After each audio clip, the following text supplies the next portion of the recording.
And ladies and gentlemen, welcome to the Common Man Show, coming to you from the inner sanctum sanctorum here in Austin, Texas. And folks, we are brought to you, yes, we are brought to you by the scoopinelpaso.com. The Scoop in El Paso, it just rolls off your tongue. The Scoop in El Paso, just sounds so great, folks. But the Scoop in El Paso is El Paso's one-stop shop website to help you find the what, when, and where of El Paso. The site is managed by El Pasoans for El Pasoans. And folks, I'm going to tell you, they are just a phenomenal group of folks. If you go to Facebook, go do a search on the Scoop in El Paso, and you'll be able to follow them there. And they've got some great stuff that they post about events, promotions, and every once in a while you get these daily motivations that just kind of make you want to go there and just say, carpe diem, guys, just carpe diem. It's just phenomenal stuff. But folks, we're very glad to have you guys here with us.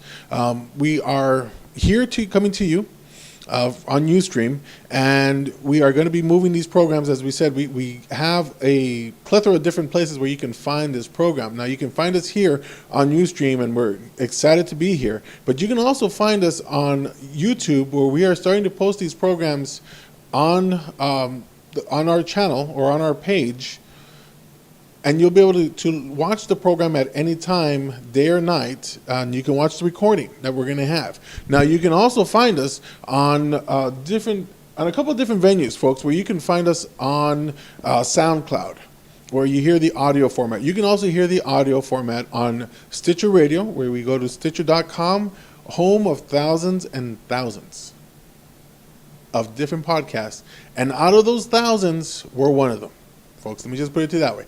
We are one of them on Stitcher Radio. And you can also find us on iTunes. Now, we're going to be looking at trying to expand that even more to a couple of different places that we have identified that will be able to get us to you on any type of mobile device that you have. I carry my Android with me day and night, and I get to listen to the programs whenever I want to on the phone. You know, I can also listen to it on my computer.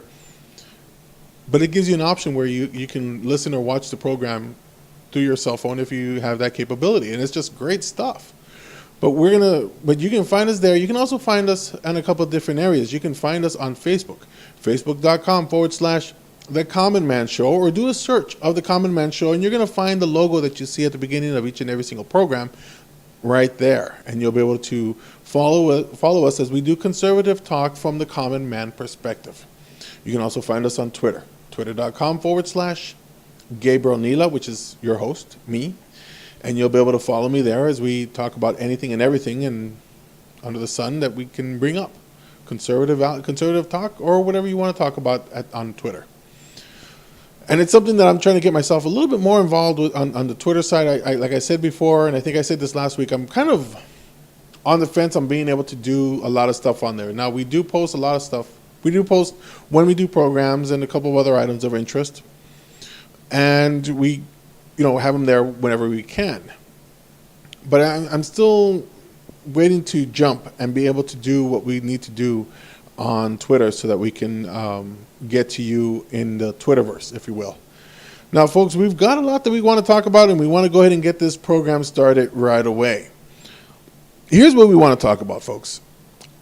We do our program on all digital radio, which is also called The Common Man Show, that you find on Sundays at 9 p.m., 6 p.m., or 9 p.m. Eastern, 6 p.m. Pacific. And one of the topics that I wanted to bring up was concerning an interview that was done by Debbie Wasserman Schultz, who's the head of the DNC, on Fox News. And they were talking about the employment, how jobs are doing and everything else. And of course, that's the big issue that the president has, but he just can't get the jobs that we need to reduce the unemployment that we have, whether it is based on the first-time unemployment numbers or the real unemployment numbers, which is even worse than the regular unemployment numbers that you see of 8.2%. Now, when I was listening to her, and this is something that I've heard her say day in and day out, is that they have had a net gain of jobs, I think for the past 28 months of straight growth. And I didn't believe her. And I said, I'm calling shenanigans on this whole thing, and I think you're wrong. And then I decided to follow the link where she was looking at this information, and to a certain point, she's right. And one of the things that I've got to say is this. Numbers don't lie. I'm a numbers guy. I like looking at numbers, and I like interpreting what numbers represent. And what I mean by that, I mean statistically. Now, one of the things that I've always been told, and this is something that's kind of a constant with everybody, is that numbers don't lie. A 0 is a 0, a 1 is a 1, a 10 is a 10, and a 100 is 100 based on its numerical value. So those are always constant. However, statistics shows you percentages, and statistics shows you numbers based on how you throw them into the mix. And sometimes those numbers may not be entirely accurate. So for example, if you have a pie chart that's separated into 4 different cuts, for example, it's a shape of an X, and you shade one of those pieces, and you tell a person, what is that? And they're gonna, give me a percentage of what this pie chart looks like. And they're gonna probably tell you it's 1/4. When you were trying to tell them, no, it's 3/4. So it's based on interpretation alone, and depending on how you interpret the rules, then chances are you're either right or wrong. And I was looking at the chart, and I kind of glanced over it, but I wanted to get with you guys a little bit more, because that way you can see what I'm seeing, and kind of we can explain a little bit more of what I think may not be an entirely accurate comment made by Wasserman Schultz. And here's why. It doesn't, if you go month by month, sometimes those numbers aren't entirely accurate, especially if you see big trends going up and big trends going down. If you're looking at numbers going on the positive and then going on the negative, it's not entirely accurate saying that you've had positive growth. And that's something that she had been saying, that there has been positive growth going on for 28 months. Well, 28 months, if you go back, you're looking at February of 2010. And what I'm going to do is that we're going to show you a chart here that you're going to be able to see, which of course, if you're listening to the program, you may not be able to listen to it or be able to see it in this aspect, but I'm going to show you a little bit of what's in here. And we're going to talk about some of the numbers. Now, this looks like a lot. You're like, well, this is a whole bunch of numbers, and I'm going to tell you, yes, it is a whole bunch of numbers. And what we want to do is focus in a little bit on the numbers from 2010. So we're going to move down a little bit and look at some of the numbers from 2010 on forward, because that's what Wasserman Schultz is saying, that there's been positive growth. And it's kind of misleading. However, she's to a certain degree somewhat accurate, and I'm going to tell you why she may be accurate in that perception, but not entirely. Now, before we continue, allow me to do this. I told you before, I'm a numbers guy. I like looking at numbers. I like interpreting numbers. Now, for me, when I look at numbers, when I look at graphs and I look at charts, a friend of mine told me, you want to look at how the trend is going from month to month. That way you can see any positives and any ups and any downs that go on, because in business you're going to find that. But you're also going to want to compare what's going on from the first year versus the month of the second year. So for example, we're in July. So you want to see what happened this month, or you want to look at the previous month, because it's going to be June. You want to look at June's numbers and compare that to June's numbers from the previous year and see whether or not you're making any success or not. Now, if you want to make positive growth, you have to have positive numbers going to and from. And if that's accurate, then great. Now, here's what we're going to go back to the chart, and I want to show you a couple things, because it may not be entirely accurate to what she's saying. However, she is accurate to a certain degree, and if you're kind of looking at those different positions at the same time, then she's right. But if you're looking at it linear, she's not. So let me go back over here. Now, one of the things that we like to look at, for me personally, when it comes to employment numbers, is that you want to look at your seasonal areas, your high numbers. Now, what are those high numbers? You're looking at December of each year. Because why December? Well, December is where you have the holidays. More businesses are trying to hire people to try to get more, to garner more business. Because if you have more staff there, then you have more staff there, and they can do whatever they got to do to get your merchandise out there. You also want to look at June, because June is at the start of the summer. Now, officially, the start of summer goes with Memorial Day, and of course you have late June when you have the official start of summer.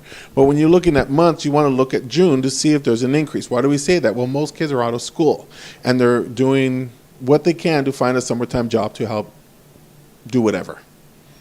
And parents are kicking them out to do whatever they're going to do. So you want to see an increase on those months. So you want to see an increase in December. You also want to see an increase in June. Now, because of this economy that we've had, we want to see steady growth month by month. Now, we also understand that there's going to be dips comparing from year to year and whatnot. So let's look at where those dips are going to be. Well, the dips are going to probably be around the time of January, because people are going to be leaving their seasonal positions, and businesses are going to be letting them go.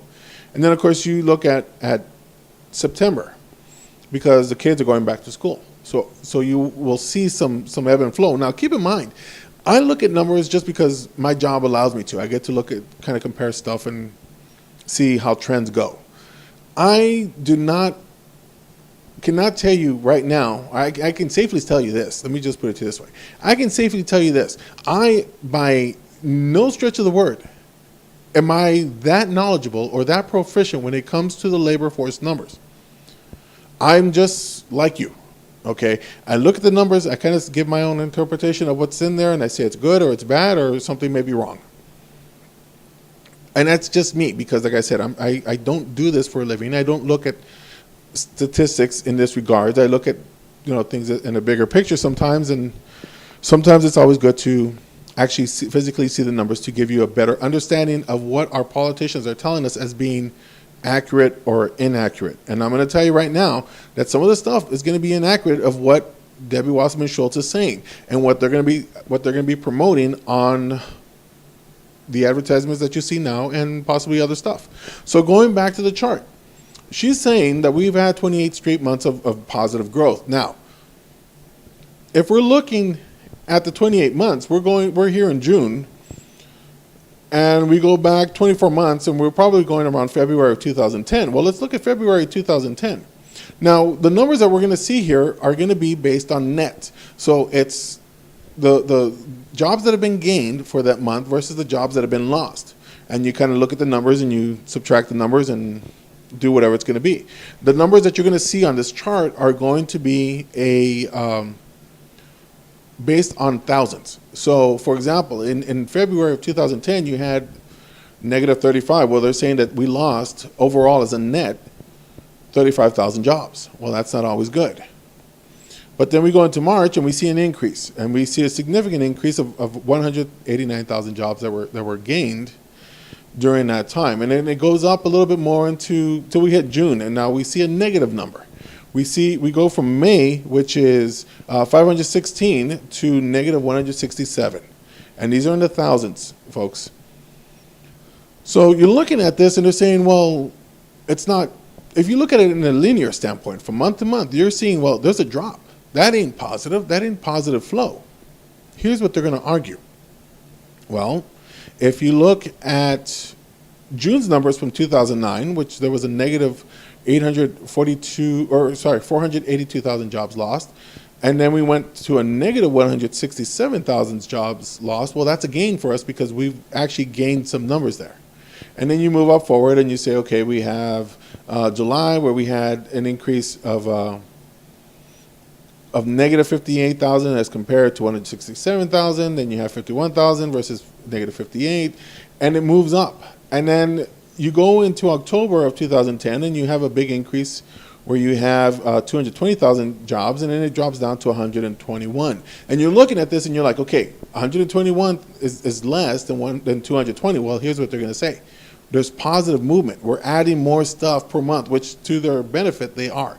If you look at June and July, they're adding more jobs. We're not losing as much as we were before. If you go to August, we're not losing as much as we were before. And same thing as September, because these are negative numbers. And all of a sudden, bam, in October, we hit this big jump and we're like, hey, great, we've got positive flow.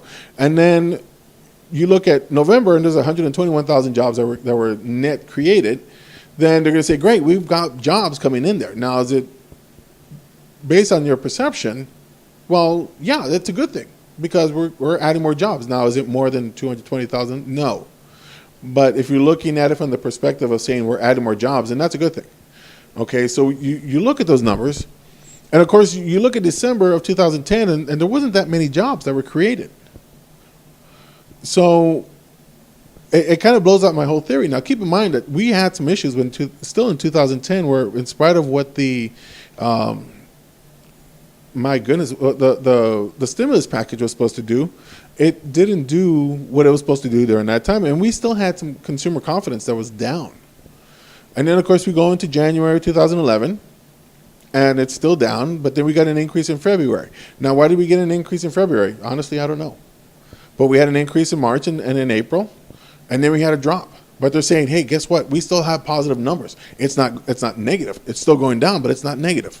And it does this, and we're kind of going incrementally. And keep in mind that I said in June we should be getting more jobs because kids are out in the summer, and we should be getting more and more people, and we don't. It was not until September, for some reason, we ended up getting more jobs created. I'm assuming that people wanted to keep their jobs, or businesses were doing well during that time, and so they were able to maintain or add to the employee workforce. And we go into skip over to December, where we actually had 223,000 jobs created, and that's great because of the fact that it's seasonal. January of 2012 of this year kind of threw us for a loop because we added more jobs, which is even better because it's bucking the whole system. And the same thing in February. Then we go back down again. But keep in mind that Wasserman Schultz is saying, hey, we're doing great. We're adding more jobs. We're adding more jobs. Well, to a degree, she is. But are we doing what we should be doing to create the jobs that we need to create to maintain the level of workforce that we need here in the United States? And the answer is no, we're not. Now, keep in mind that there's some other stuff that we want to look at before we make any final judgments. Now, as I mentioned before, we like to look month to month based on years. So if we want to look at January's numbers, let's look at January year to year to see if there's any type of increases. And it's going to be poignant because I want you to consider this. As a business owner, you want to make sure that you're maintaining steady numbers to make sure that you can maintain your workflow and be able to either bring in more people because you anticipate certain funding coming in. And if you see increases month by month, you want to be able to say, okay, I'm expecting this to occur because then I can add person X to either come in part-time or full-time and be able to bring them onto other roles and hopefully increase that number a little bit more. So let's say, for example, let's use this as a prime example. Say you are operating a business and you're making $10,000 profit per month. And that's, well, $120,000 per year. That's not bad. Let's look at the first month you're making $10,000, then you increase it again. Let's say, for example, the second month. And let's start in January, just to make it easier. January, you start at $10,000. February, you had a really good month, and you bring it up a little bit more, and you say, okay, I've gone up to $12,000. Now, keep in mind that I'm just using smaller numbers so that we all understand what's going on. Then in March, you say, okay, I'm bringing it up to 15. And you kind of stay in that constant level where you're either increasing just a little bit more each and every single month, but you're doing some increases. Now you're making some pretty good money. You're making, let's say, for example, you're making $15,000 a month, and you're kind of staying within that same region. Well, you can probably add another person because the idea is if I add another person, then we can probably do more, create more, and be able to sell more. So the theory is that if you're making, let's say, $15,000, $16,000, then you bring in another person that's going to be getting paid $8,000 a month, presumably, and if that's the case, I want that job.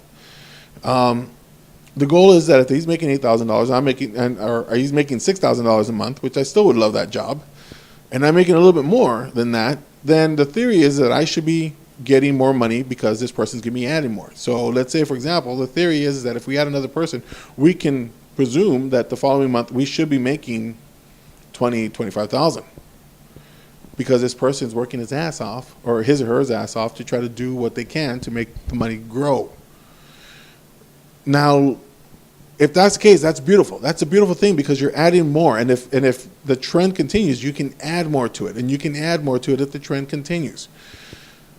But based on the numbers that we're seeing right now here, if we're looking this in forms of dollars, and let's look at the last 4 months. We're looking at March, April, May, and June. Well, let's look at January. We're doing pretty good. February, it went down a little bit, but we're doing pretty good. Let's convert these numbers to dollars instead of people. And it's easy to do. You just look at it and you say, okay, it's 259,000 people, or $259,000 instead of 259,000 people. Then you go to March and you say, okay, we went down. We lost half of what we were making before, or almost half, and we went down to 143,000. Can I bring in another person? No. Probably not, because if I want to maintain a level of profit, I'm not going to get that. And then we went down to April, and we dropped it down even further. Are we still going to want to bring in a person? No, I wouldn't. I wouldn't even touch a person. If we go to March, if we go to May and we make $77,000, okay, things are starting to pick up a little bit. Let's see what happens with the trend. And we go to June and we say, okay, we made another $3,000, so we're sitting at $80,000. Well, that's not bad. I mean, it's still not $275,000. But $80,000, I'm still able to pay some bills and do whatever I can. I can't bring on another person. And this is what I'm looking at here for me. We're looking at these numbers now as people. And if we're not adding more to the rolls, we're not generating more money as a country. We're not doing what we need to do to bring in the numbers to help sustain and maintain the labor force that we currently have. And it makes it really difficult. And especially when you have a person that's saying, oh, we've had positive growth, we've been doing really great. It doesn't always work out that way, and it's not entirely factual. Now, can she say that? Yeah, she can, because there's been positive growth. We've had positive numbers since whenever. It's been, and if you're playing month by month, no, we're not. But if you're using a combination of month by month and comparing month from year one to year two, then yeah, you can do that. If you play around with the stuff there, then yeah, you can do that interpretation. If you're looking at a linear number, like I said before, you're not going to get that. Now, this is something that I learned from a very good friend of mine and one of my former bosses. You have to look, as I mentioned before, you have to look month by year.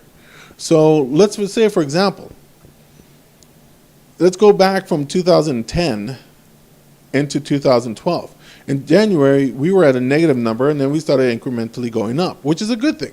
If you want to improve, you want to improve year by year or month by month based on years, but you also want to improve the numbers based on month by month numbers, and you want to be able to determine where are your peaks, where are your valleys. That way you can kind of accommodate and be able to prepare yourself for any type of issues that are going to be going on. So let's look at March. Let's look at February. February 2011, we had, based on the number of employees, we had a net gain of 220,000 employees in 2011 for February, and then in 2012 we went up to 259,000. That's really great.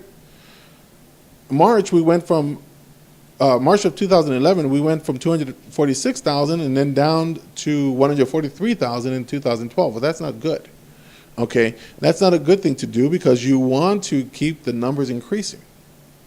And you keep on doing the exact same thing into April, where you had a significant drop, where you lost 4 times the employee ratio based on the gain, because you went from 251,000 employees in 2011 to 68,000 employees in 2012. But based on Wasserman Schultz's belief is that if it's positive, it's positive. And that's a good thing, in spite of the dips that are going on. And of course, you have these little dips in May and June, and you anticipate a little bit of those numbers to be bad, especially with the previous year's numbers being as bad as they were. Now, looking at July and August, depending on the circumstances, we should probably have low numbers as well in July and August, and then kind of even we won't have the same numbers in that we did in September 2011, but we're hoping that it's going to increase as it did between August of 2011 and September of 2011. So you kind of look at that in that perspective, and you can kind of track and kind of make a guesstimate as to what's going to happen. Is she, and like I said, she's not entirely accurate about what's going on, and you have to look at those because you're going to have people that are going to be playing with the numbers to say, if you look at it in one perspective, it's not all that great. If you look at it in another perspective, like we say month by year, it's still not all that great. But if you make a combination of both, hey, you're doing fabulous. We're making increases based on month and based on year ratios. So I would call shenanigans still in that part, even though she's technically correct. So, one of the things that I tell people is that you got to look at the numbers and you've got to play around with it, or I shouldn't say you got to play around with it. You have to interpret the numbers based on your understanding of what these numbers are supposed to be. And if they're great, then great. There's no arguing what they're saying as being entirely accurate, because it would be. But if you're playing around with the numbers and kind of using a couple different combinations to make those answers work out for you, then you're probably not doing a really good job. And I wanted to bring that up to you guys because it was just something phenomenal that I look at those numbers and I'm like, where are you looking at this? And I had to play around with it a little bit and kind of dink around with it and see what's going on with it, and that's how it is. Now, you can leave that to your own interpretation and figure out if they're entirely correct or not, and we'll go from there. So we'll leave that to you. I'm just calling shenanigans on the whole thing, and I'm not saying this because I'm on the opposite side of the fence with her. I'm saying this because if you're looking at one perspective, she's wrong. But if you're playing around with two different perspectives on there, then she's right, and it's not entirely completely true. So, we'll see what happens. We'll see if someone else is going to be able to look at the numbers the way I did, and if they do, then great. And if not, they can look at this video that we're going to have, and you can see exactly what we're talking about. And then we'll probably have somebody from the Democrat Party or somebody from the Republican Party saying that I'm full of it, and we'll see what happens. But it's just one of those fine things. Now, one of the other items that we wanted to talk about is when we started this program, when we started the Common Man Show in its current inception, we wanted to bring up a program that was going to be talking about stuff that's going on in El Paso, because we have a sponsor called The Scoop in El Paso. And when we talked, he's like, I want you to talk about stuff that's going on in El Paso. And I said, great. Well, I believe that stuff that occurs in El Paso will affect Austin in some fashion, and vice versa. Now, it's kind of funny that I made that comment, because he's like, okay, I can see that. Now, I mentioned that to some people here in Austin at some meetings that I attended, and they're like, how is that possible?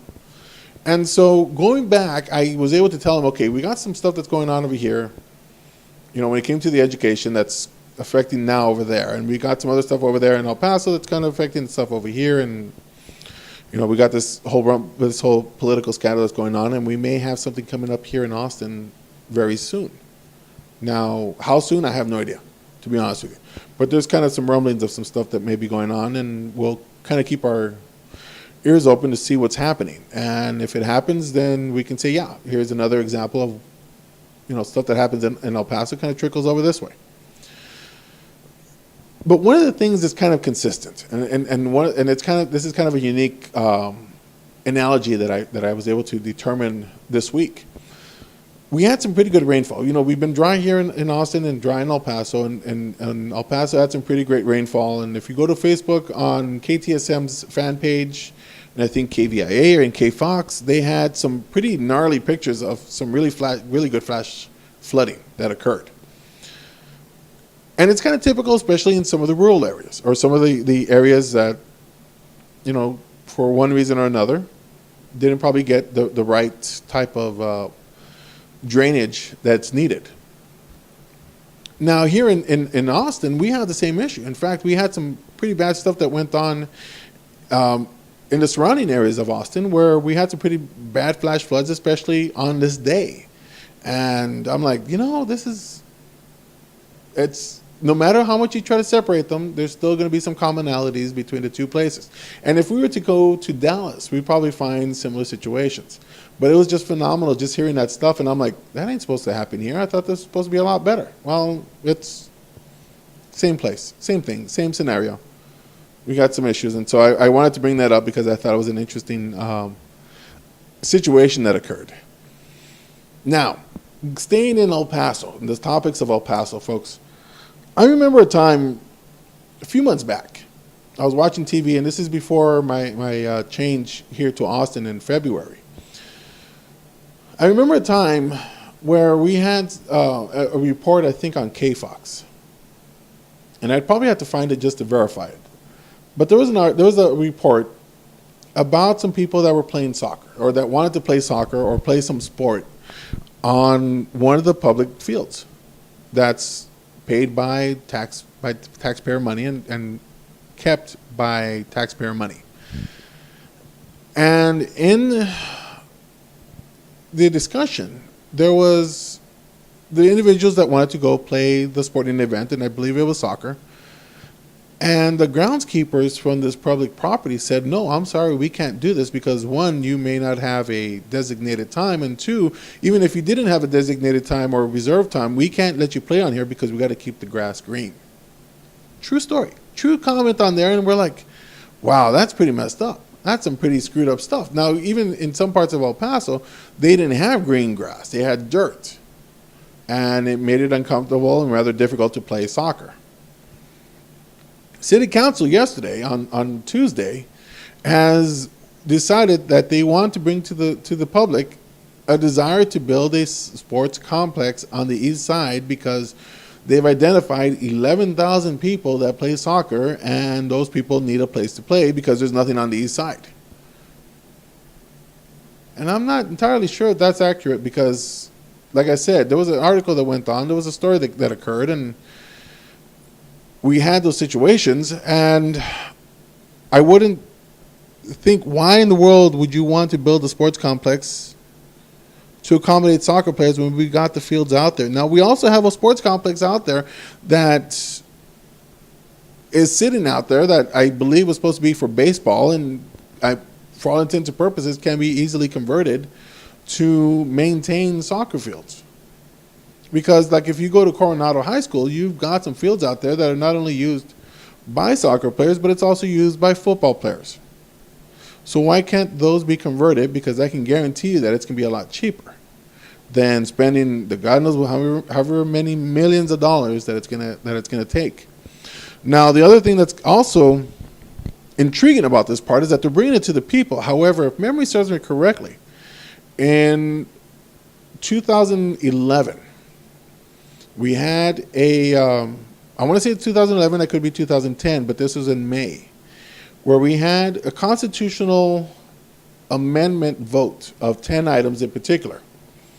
And one of the items was determining whether or not Parks and Recreation can make a decision that they can plant any type of park that they want to at any time that they desire, and use whatever funding that they can get, which means that they'd be increasing taxes without having to go to the people to say, hey, by the way, can we build a park over here? And I can't remember the number as to what amendment this was going to be, or the constitutional change. But it got voted in, and it was approved by saying, oh yeah, we got to do this. This is going to be great stuff. So I'm assuming that this is going to probably be some type of ploy where they're going to say, okay, let's go ahead and bring this in, and we'll say it's for the people, and then eventually they're going to go to Parks and Recreation, and they're going to say, you think you can build us a park? And they're going to say, yeah, what do you want? We want a soccer park. Okay, great, here you go. So keep in mind that that's probably going to happen. That's going to probably be one of those things, but they're just trying to play nice because of the whole situation with the baseball park. So we'll see what occurs on that end, and let's monitor what City Council does. And if it doesn't happen with the city, it might go to the county, and then they're going to say, let's go ahead and do this at any time. But like I said, we're gonna monitor that part. We're gonna monitor that action and see what occurs, and then we'll see if we can take action from there. Now, folks, we're going to be wrapping things up, but before we leave, we have some special awards that we want to do. We were initially going to be granting one, but based on something that we read just recently, we're going to add another award that we like to give each and every single program that we call the Chata Award, because they have said something or done something so outlandish that we just got to tell them, dude, just shut the F up. Now, I'm going to be looking in here, and what we want to do is that we want to thank Mayor Bloomberg, our buddy, Mayor Bloomberg. Because if you remember what he was doing recently, he had wanted to bring up an act where in New York, or in the city in particular, you were not able to drink anything over 16 ounces when it came to soft drinks, when it came to whatever.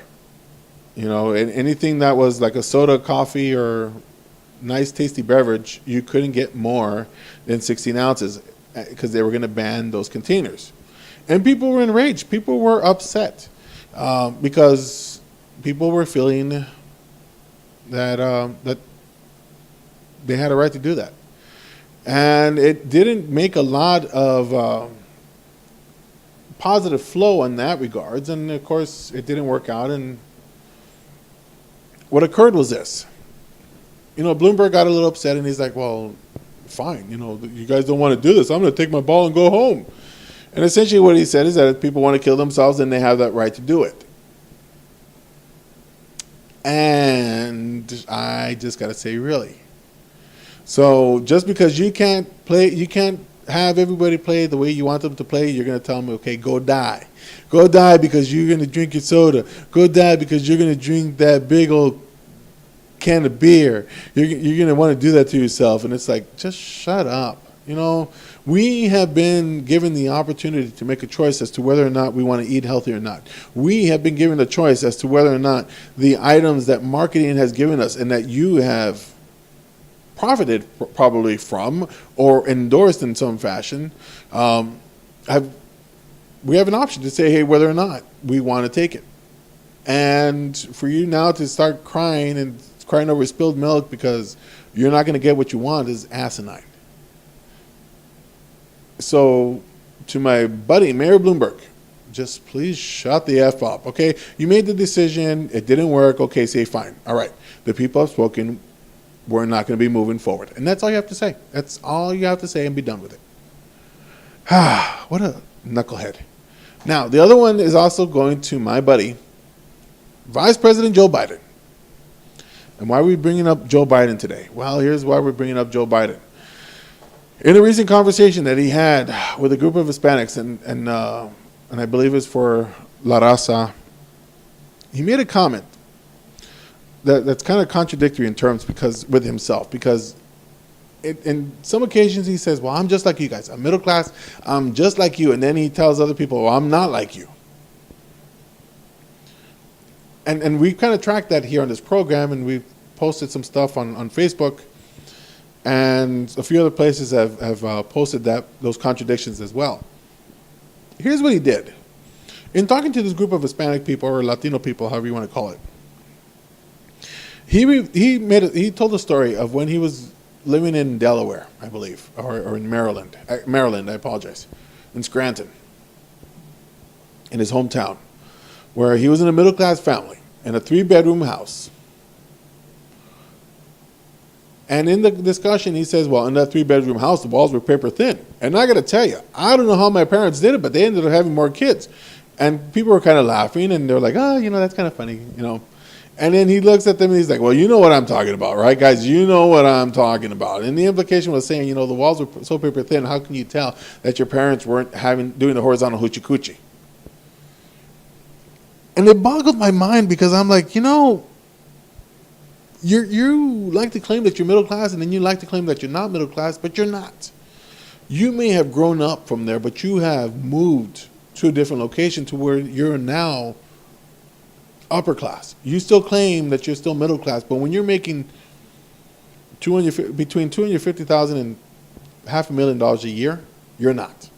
You're not middle class. You're actually upper class, and you're doing a lot better than some of us. Okay, I'm middle class. I can safely say that. I am middle class. And I can tell you this much. I grew up in a household, a 3-bedroom house, with significantly more children than what he had living in there. And whatever my parents did, okay, yeah, you're right. I don't know, and I don't want to know if they did anything. But he doesn't get it. He was never like me. He was never like some of us. He probably did not have the misfortune or the missed opportunity of identifying yourself as saying, because he's saying, keep in mind, folks, I'm saying this because he's saying this to a group of Hispanics. Okay? And I'm going to say this, you're not, Joe Biden, Vice President Biden, you're not like the rest of us. You're not like some of the minority middle class people. And you're not like some of the middle class or minority lower class people. And what I mean by that, I mean economic standards. Okay, I'm by no means saying that there's a minority that's lower than me. I'm talking about financially.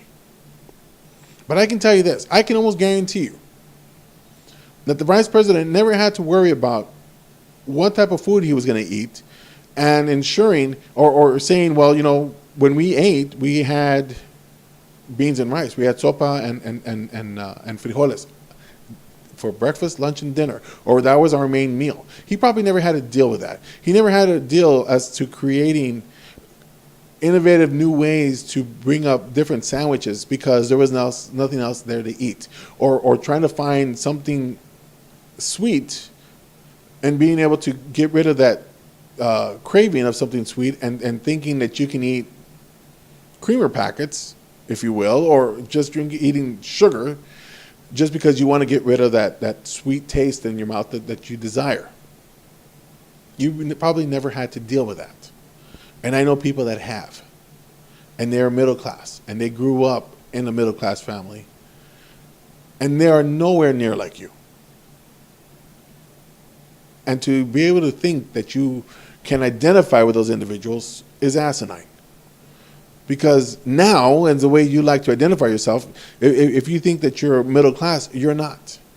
You're upper class. Okay? And we congratulate you for being upper class in the financial status. And there's nothing wrong with being that. It's wrong when you're saying I'm just like you when you're not. Okay? There's other people that I know of. I'll tell you this much right now. I have friends that are making significantly more money than I am. 2 to 3 times at least of what I'm making.